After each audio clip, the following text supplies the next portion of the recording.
जो नीतीश कुमार की ऐसी जो दुर्गति हुई है, इस दुर्गति की एकमात्र वजह है नीट छात्रा कांड। कनपटी पर कट्टा लगाकर नीतीश कुमार से राज्यसभा का नामांकन कराया गया है।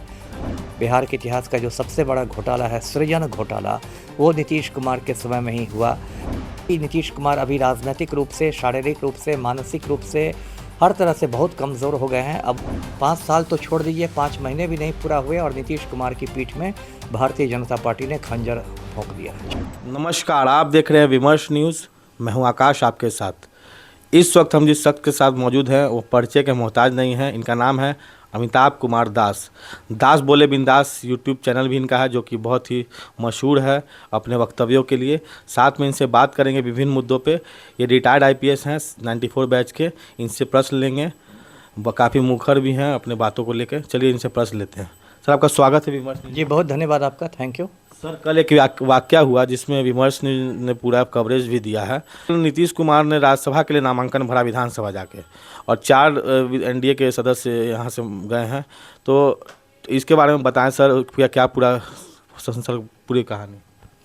देखिए, एक नीतीश कुमार की छुट्टी हो गई है मुख्यमंत्री पद से, संक्षेप में दर्शक यही समझे, और कल उन्होंने राज्यसभा के लिए विधिवत नामांकन कर दिया है। तो वे पटना छोड़ के दिल्ली चले जाएंगे। और जो नीतीश कुमार की ऐसी जो दुर्गति हुई है, इस दुर्गति की एकमात्र वजह है नीट छात्रा कांड। अभी जो 2 महीने पहले पटना में नीट छात्रा कांड हुआ था शंभू गर्ल्स हॉस्टल में, उसको लेके पूरे बिहार में बहुत सनसनी फैली हुई है। और उस केस में नीतीश कुमार का जो बेटा है निशांत कुमार, वो मुख्य संदिग्ध है। उसके बाद देखिए, होली के रोज़ क्या हुआ परसों कि प्रधानमंत्री नरेंद्र मोदी ने नीतीश कुमार को फ़ोन किया और फ़ोन पर मतलब एक तरह से धमकाया, खुले रूप से धमकी दी कि आप राज्यसभा आ जाइए, मुख्यमंत्री की कुर्सी छोड़ दीजिए, अन्यथा सीबीआई जो है वो आपके बेटे निशांत कुमार को गिरफ्तार कर लेगी। तो नीतीश कुमार की समझिए सिट्टी पिट्टी गुम हो गई, काफ़ी घबरा गए। फिर रात भर सीएम हाउस में बैठक चली है, जिसमें नीतीश कुमार थे, निशांत कुमार थे, विजय चौधरी जैसे लोग थे। और सवेरे आकर पलटू राम ने हथियार डाल दिए और कहा कि ठीक है, मैं राज्यसभा चला जाऊंगा, भाजपा अपना किसी को मुख्यमंत्री बना ले। उसके बाद दिल्ली से जो हमारे तड़ीपार होम मिनिस्टर हैं अमित शाह, वो आ गए और एक तरह से नीतीश कुमार को बिल्कुल बंधक बना के विधानसभा ले गए और वहाँ पर नीतीश कुमार ने राज्यसभा का नामांकन कर दिया। मतलब समझिए कि कनपटी पर कट्टा लगाकर नीतीश कुमार से राज्यसभा का नामांकन कराया गया है। और जिस तरीके से नीतीश कुमार को हटाया गया है वो बहुत मतलब आप कह सकते हैं अपमानजनक तरीका है। बिहार की बोलचाल की भाषा में से गर्दनिया पासपोर्ट कहते हैं। तो नीतीश कुमार को भाजपा ने गर्दनिया पासपोर्ट देके हटा दिया और इन्होंने नारा दिया था चुनाव के समय कि 25 से 30 फिर से नीतीश।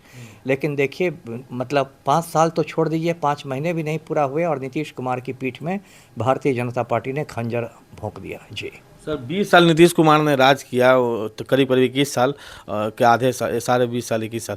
इस बीच सर नीतीश कुमार का कहना है कि हमने बिहार को जर्जर स्थिति से लेकर के बहुत ऊंचे स्थान पर लेकर चले गए। कहाँ था बिहार, कहाँ? इस पर क्या कहेंगे? नहीं, ये तो अपने मुँह मियाँ मिट्ठू वाली बात है। नीतीश कुमार ने लगभग 20 साल जो शासन किया वो बिल्कुल सिद्धांतहीन राजनीति उन्होंने की। बार बार पलटी मारा, बार बार वो बदलते रहे। कभी कहते थे कि मिट्टी में मिल जाऊंगा लेकिन भाजपा के साथ नहीं जाऊंगा, लेकिन फिर भाजपा के साथ चले गए। कभी लालू यादव को चारा चोर कहते थे, फिर लालू को बड़ा भाई बना लेते थे। तो 20 सालों में बहुत ही निराशाजनक उनका काम रहा और बिहार के इतिहास में मैं उनको सबसे बड़ा जातिवादी मुख्यमंत्री मानता हूं। उन्होंने बिहार को कुर्मिस्तान बनाया और नीतीश कुमार को नालंदा और कुर्मी के अलावा कोई दिखाई नहीं देता था, जबकि बिहार में कुर्मी के अलावा लोग भी रहते हैं। इसके अलावा नीतीश कुमार ने माफिया को बहुत बढ़ावा दिया। अनंत सिंह जैसे खूंखार माफिया डॉन के नीतीश कुमार आज्ञाकारी चपरासी बन गए। अनंत सिंह बेरोक टोक सीएम हाउस में जाता था, नीतीश कुमार को हुक्म देता था और नीतीश कुमार उसका पालन करते थे। आज की तारीख में भी अनंत सिंह बेऊर जेल में बंद है, लेकिन उसको जेल के अंदर सारी सुविधाएं उपलब्ध है।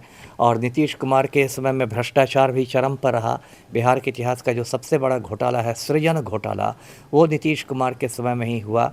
तो इस तरह से नीतीश कुमार ने बहुत मतलब एक निराशाजनक काम किया और सिर्फ वे फेविकोल लगा के सीएम की कुर्सी से चिपके रहे और इसके अलावा उन्होंने कुछ नहीं किया। जी आखिर में सर ये पूछना चाहेंगे कि अभी राजनीतिक माहौल जो है कि एनडीए का मुख्यमंत्री होगा, तो इस पर क्या अनुमान अगर आप लगा सकते हो तो बताएं।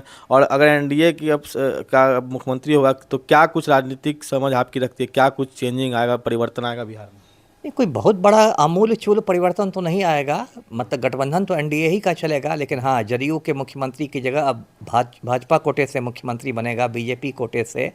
और एक्चुअली 20-25 दिन बाद पश्चिम बंगाल में चुनाव होने वाले हैं पड़ोस में, तो उस चुनाव के पहले भारतीय जनता पार्टी को एक बूस्टर डोज चाहिए था, क्योंकि बंगाल में भाजपा कार्यकर्ताओं का मनोबल काफ़ी टूटा हुआ है। तो उस मनोबल को ऊँचा करने के लिए यहाँ भाजपा बिहार में अपना मुख्यमंत्री बना रही है।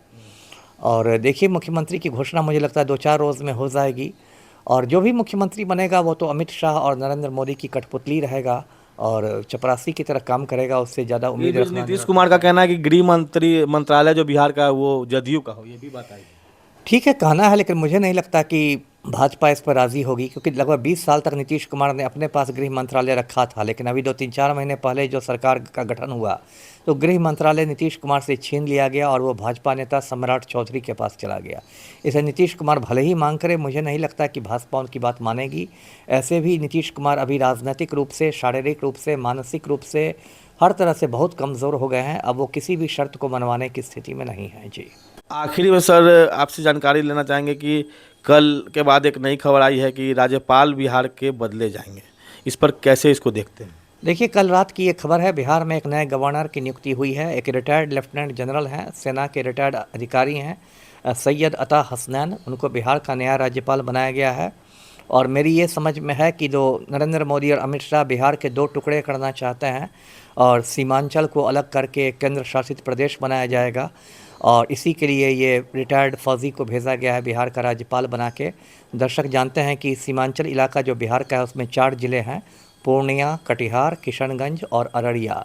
और अभी तड़ीपार गृह मंत्री भी उधर आए हुए थे, और भारत सरकार की योजना है कि सीमांचल को बिहार से अलग करके एक यूनियन टेरिटरी बना दिया जाए, केंद्र शासित प्रदेश बना दिया जाए। तो नए राज्यपाल को इसी बात की सुपारी दी गई है। जी।